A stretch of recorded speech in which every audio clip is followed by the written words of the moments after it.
Magandang araw mga kuya tati ko. Ito nga pala si Kuyang Enforcer, ang public servant at kuya niyo sa kalsada. Quick traffic tips mula kay Kuyang Enforcer. Mga kuys, napadaan na ba kayo sa Miracle Avenue?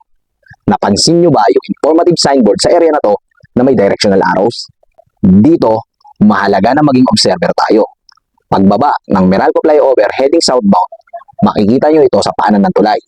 Ang sign na ito ay nagbibigay ng palinaw na lane guidance kung saan ka dapat pumosisyon bago umabot sa solid white line.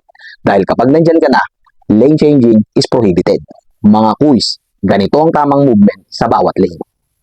Number 1, inner lane. Para lang sa U-turn. Kapag dumiretso ka rito, violation po yan. Number 2, middle lane.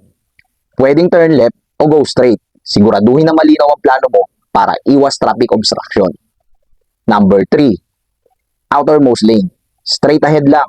Hindi pwedeng biglang lumiko, lalo na kung pakaliwa. Kaya mga kuys, maging observer sa mga road signs at pavement markings para tama ang movement at iwas huli. Sana mga tulong itong tips mga kuya at ate ko. For more traffic tips, i-follow nyo lang si Kuyang Enforcer sa Facebook, YouTube at TikTok. Ingat!